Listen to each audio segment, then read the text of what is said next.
جتنی باتیں ہیں سب کے سب غلط ہیں. ایک ہی بات سنت سے ثابت ہے. وہ کیا ہے؟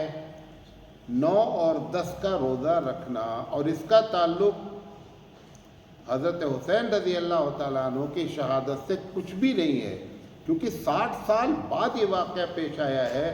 اور محرم کا 10 تاریخ کا روزہ اللہ کے رسول صلی اللہ علیہ وسلم تو نبوت سے پہلے بھی لوگ رکھتے تھے، نبوت کے بعد بھی رکھتے تھے، مدینہ آنے کے بعد رکھتے تھے.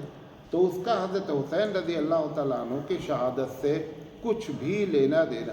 اگر کوئی یہ سمجھ کر رکھ رہا ہے روزہ 9 تاریخ کا یا 10 تاریخ کا یا 10 تاریخ کا اور 11 تاریخ کا کہ حضرت حسین رضی اللہ تعالیٰ عنہ کی شہادت اس دن ہوئی ہے، تو یہ بدعت کا گناہ ملے گا، روزے کا ثواب کا تو کوئی پرشن ہی نہیں اٹھتا. بات میری سمجھے؟ تو ایک بات یہ سمجھ لے کہ یہ معاملہ فرقے کا ہے، اور ہم کو یہ بات ہم نہیں کہنا چاہ رہے ہیں کہ وہ ان کا جو کر رہے ہیں وہ صحیح ہے، کیونکہ جیسے دنیا کی بہت سی قومیں اپنا اپنا کام کر رہی ہیں، وہ بھی ایک قوم ہے، وہ اپنا کام کر رہی ہے. لیکن اگر مسلمان درگا پوجا نکالنے لگے تو بولنا پڑے گا نا. ایک طرف آپ بولیں میں مسلمان ہوں اور دوسرے بولیں میں درگا پوجا بھی کرتا ہوں، تو بولنا پڑے گا. درگا پوجا والا اگر محرم منانے لگے گا تو وہ لوگ بولنا شروع کریں گے کہ یہ کیا کر رہے ہو. بات میں نہیں سمجھے نہیں؟ لہذا سب سے پہلی بات یہ جان لیں کہ محرم کوئی چیز ہی نہیں ہے. حتیٰ کہ آپ کو بتائیں نیا سال جو ہے یہ بھی نبی کے زمانے میں نہیں شروع ہوا تھا. یہ جو مہینہ کا پہلا دن ہے، یہ جو سال شروع ہوا ہے، یہ بھی نبی کے زمانے میں نہیں شروع ہوا تھا.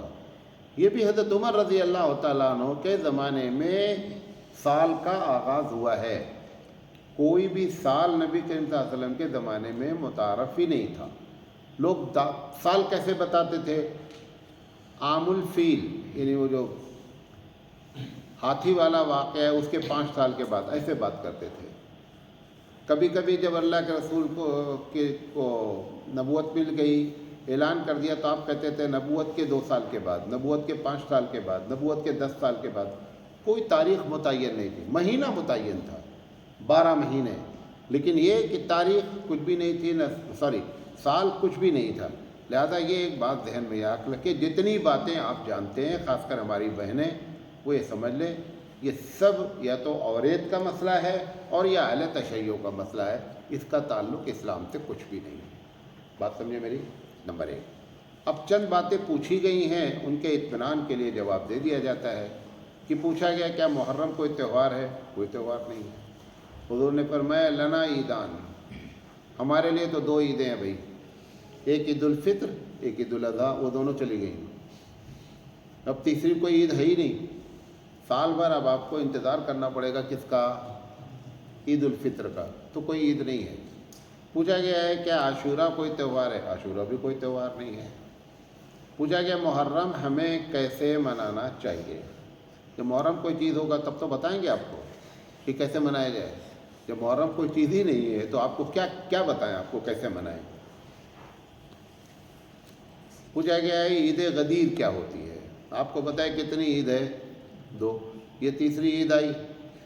یہ بھی اہل تشیع کی اپنی بنائی ہوئی عید ہے. ٹھیک ہے، آپ بنائیں، آپ بنائیے بھائی. یہ تو قیامت کس لیے قائم ہوگی؟ قیامت تو اسی لیے قائم ہوگی نا کہ صحیح کون بول رہا تھا اور جھوٹ کون بول رہا تھا، اسی لیے قیامت قائم ہوگی. تو یہ فیصلہ اب قیامت میں ہوگا کہ صاحب کتنی عید ہے. ہمارے نبی کے اگر آپ ماننے والے ہیں تو ہمارے نبی نے تو کہا بھیا عید 2 ہوتی ہے. اور قیامت میں جب جو عید والے جو ہے وہ اس کے ساتھ ہوں گے جو 2 عید مناتا ہے. یعنی اللہ کے رسول صلی اللہ علیہ وسلم فرمایا کہ ہر آدمی اپنے فالوور کے جھنڈے کے نیچے ہوگا. تو محمد صلی اللہ علیہ وسلم کو آپ فالو کریں گے، محمد صلی اللہ علیہ وسلم کی بات مانیں گے تو محمد صلی اللہ علیہ وسلم کے جھنڈے کے نیچے ہوں گے. ورنہ 3 عید منانے والے 3 عید والے کے ساتھ رہیں گے، 4 عید منانے والے 4 عید والوں کے ساتھ رہیں گے، درگا پوجا کرنے والے درگا پوجا والوں کے ساتھ رہیں گے.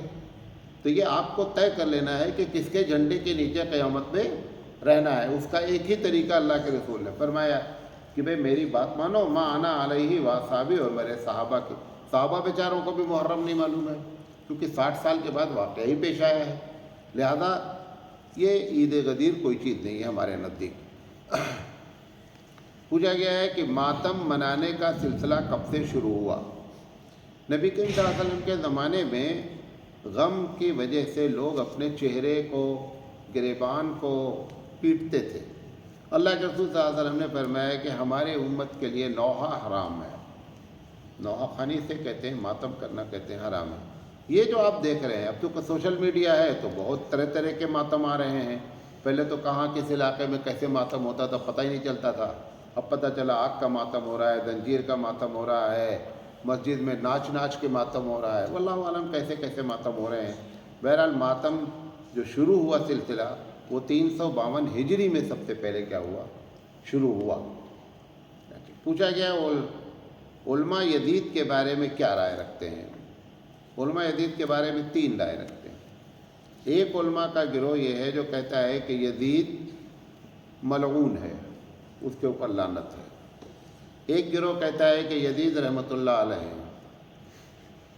تیسرا گروپ جو علماء محتاطین کا ہے، خاص کر علماء دیوبند کا ایک بڑا طبقہ، وہ کہتا ہے کہ ہم کو جو ہے نا اپنی زبان بند رکھنی چاہیے۔ اچھا، اگر آپ یزید کو گالی نہیں دیں گے تو قیامت میں اللہ تعالیٰ تم کو جہنم میں ڈال دے گا کہ گالی کیوں نہیں دیا آپ نے؟ کسی کو بھی گالی دیں گے آپ، قیامت میں یہ سوال ضرور ہوگا کہ آپ نے کیوں گالی دیا، اس کا جواب دے دو۔ اچھا، میں نے گالی نہیں دیا تو مجھ سے کیوں جواب ہوگا کہ آپ نے گالی کیوں نہیں دیا؟ یہ تو سوال ہوگا نہیں نا، الٹی بات ہے نا۔ بار آپ کو ایک مثال دے کے سمجھاتا ہوں۔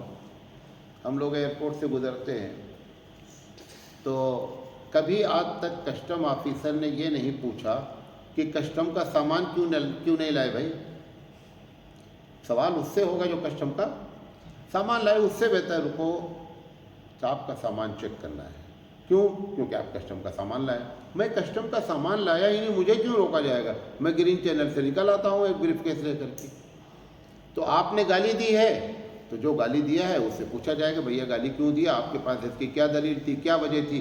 اگر آپ اللہ کے سامنے حجت کر سکتے ہیں تو خوب گالی دیں، دنادن روزانہ گالی دیں، اور اگر اللہ کے سامنے گھبرا رہے ہیں کہ بھیا جواب دینا پڑے گا تو وہ سودا کرو، وہ کام کرو کہ جس میں 100% فائدہ ہو۔ 100% فائدہ کس میں ہے؟ خاموش رہنے میں، اللہ ہی بہتر جانے۔ اچھا، حضرت حسین رضی اللہ تعالیٰ عنہ اگر قیامت میں یزید کو معاف کر دیں تو کیا ہوگا؟ تم سے پوچھیں گے کہ میں معاف کرنے جا رہا ہوں، اچھا ووٹنگ کرو بھائی، کتنے لوگ کہیں میرے ساتھ۔ یہ نواسے کس کے ہیں؟ رسول اکرم صلی اللہ علیہ وسلم۔ رسول اکرم صلی اللہ علیہ وسلم نے اپنی زندگی میں سب کو معاف کیا ہے۔ اگر اس کا رسول کا نواسہ اگر قیامت میں یزید کو معاف کر دے گا تو وہ لوگ کہاں جائیں گے جو گالیاں دے رہے تھے؟ ان کے لیے تو بڑا مسئلہ کھڑا ہو جائے گا نا کہ تم جس کو بہت برا، اس کو حضرت حسین رضی اللہ تعالیٰ عنہ نے کیا کر دیا؟ معاف کر دیا کہ بھائی جو کچھ تم نے کیا۔ اور بڑے لوگوں کی شان بھی ہوتی ہو سکتے معاف کر دیں، تو آپ تو کہیں کے نہیں ٹھہریں گے، نہ ادھر آپ کا کوئی بنا نہ ادھر بنا۔ جس کے سپورٹ میں آپ گئے اس نے معاف کر دیا اٹھا کر کے۔ لہذا یہ 3 طبقہ ہے۔ پوچھا گیا حضرت حسین رضی اللہ تعالیٰ عنہ کے سر کے بال عاشورہ کے اثر تک سیاہ تھے، اچانک غم کی وجہ سے سفید ہو گئے۔ اچھا، عاشورہ کے دن شہادت ہی 11 بجے ہو گئی۔ اثر کے بھائی ایک طرف 20,000 25,000 کا لشکر ہے، دوسری طرف 72 یا 75 آدمی ہیں۔ 72 اور 75 آدمی کی لڑائی کتنی دیر چلے گی؟ کچھ بھی نہیں چلے گی۔ یہ تو مرزا انیس اور مرزا دبیر جو 2 شاعر گزرے، انہوں نے لڑائی کو بیان کیا، چونکہ انہوں نے مختلف لڑائیاں غیروں کی کتابوں میں دیکھی تھیں کہ ایک طرف تلوار چلی تو 2-2 ہزار آدمی گر گئے، سب ٹوٹل جھوٹ۔ اور شاعر تو ویسے بھی کیا کرتا ہے، جھوٹ پر اپنی پوری بنیاد کھڑی کرتا ہے۔ تو اس نے بھی، مرزا انیس نے بھی، یہ دونوں فیض آباد کے اتفاق ہیں۔ مرزا انیس اور مرزا دبیر جو ہے یہ دونوں فیض آباد کے ہیں، اور وہ چھوڑا کیونکہ میں نے اردو لے رکھا تھا BA میں، تو ان کا چھوڑا ہوا بھی کلام پڑھنا پڑتا تھا، تو وہاں معلوم ہوتا تھا کہ کتنا چھوڑ رہے ہیں۔ تو انہوں نے جو بچا پوچھا تھا وہ پورا کیا۔ تو اس لیے حضرت حسین رضی اللہ تعالیٰ عنہ کی شہادت ایک بہت بڑا سانحہ ہے، اس میں کوئی دو رائے نہیں ہے، لیکن اس کو سانحہ رہنے دینا۔ آپ نے اس کو پکنک کا ذریعہ بنا دیا،